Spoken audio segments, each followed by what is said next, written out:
जो हुआ वो पूरी दुनिया ने देखा कि किस तरह से केपी ओली को सत्ता से हाथ गंवाना पड़ा। जैन जी के विरोध ने पूरे देश में आग लगा कर रख दी। लेकिन जिस वक्त सबका ध्यान नेपाल पर था तब बांग्लादेश में बड़ा खेल हो गया। भारत ने भी म्यांमार में कुछ ऐसा कर दिया जिसे देखकर पड़ोसी हैरान हैं और विरोधी परेशान हैं।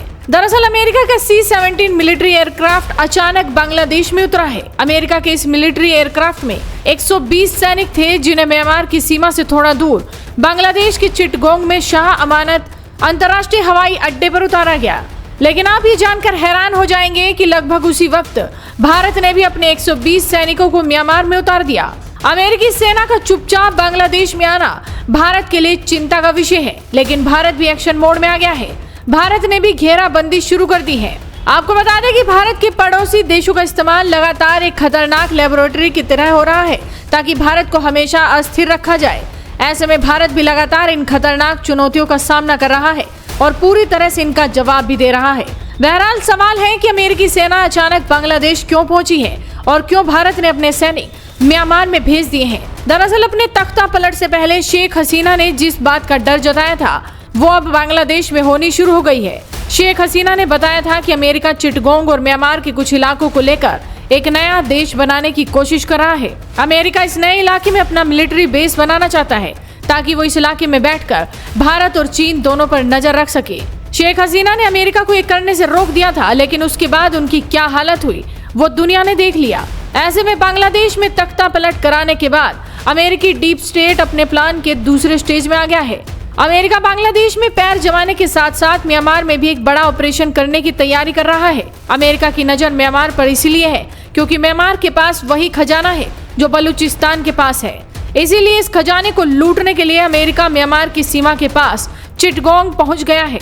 अमेरिकी सेना और वायुसेना के लगभग 120 अधिकारी चिटगोंग उतरे और वहां मौजूद रेडिसन ब्लू होटल में चेक इन कर गए। एक रिपोर्ट में दावा किया गया है कि अमेरिकी अधिकारियों के लिए होटल में पहले से ही 85 कमरे बुक किए गए थे। लेकिन हैरानी की बात तो ये है कि जिस होटल में अमेरिकी सैनिक रुके थे वहां के गेस्ट रजिस्टर में किसी का भी नाम दर्ज नहीं किया गया।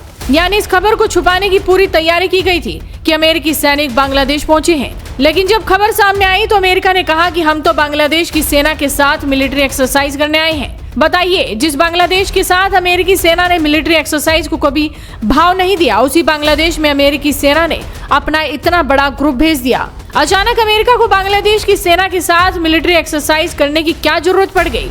अमेरिका ने बयान दिया कि वो बांग्लादेश की सेना को ट्रेनिंग देना चाहता है ताकि आसपास के इलाके में शांति कायम रह सके। अब कोई अमेरिका को बताए कि इस इलाके में तभी शांति होगी जब भारत और मजबूत होगा और भारत के पड़ोसी देशों में चीन और अमेरिका का दखल नहीं होगा। लेकिन शांति तो सिर्फ आड़ है। अमेरिका बांग्लादेश में बैठकर भारत को अस्थिर करना चाहता है, म्यांमार को लूटना चाहता है। अमेरिका बांग्लादेश में बैठकर भारत के आसपास के इलाकों पर नजर रखना चाहता है तो वहीं म्यांमार में घुसकर चीन पर नियंत्रण चाहता है। अमेरिका जानता है कि आने वाला दशक भारत और चीन का होगा। ऐसे में भारत और चीन पर नजर रखने और दोनों देशों पर दबाव बनाने के लिए इससे बढ़िया इलाका कोई नहीं हो सकता। मगर आपको बता दें कि भारत भी एक्शन मोड में आ गया है। भारत ने भी अपने 120 सैनिक म्यांमार भेज दिए हैं। भारत ने भी जवाब दिया है कि हम भी म्यांमार में मिलिट्री एक्सरसाइज करने आए हैं। लेकिन आपको बता दें कि भारत भी बड़े खेल की तैयारी में है। भारत इतनी आसानी से म्यांमार और बांग्लादेश को अमेरिका के शिकंजे में जाने नहीं देगा। वीडियो को शेयर कीजिए और जुड़े रहिए हेडलाइंस इंडिया के साथ।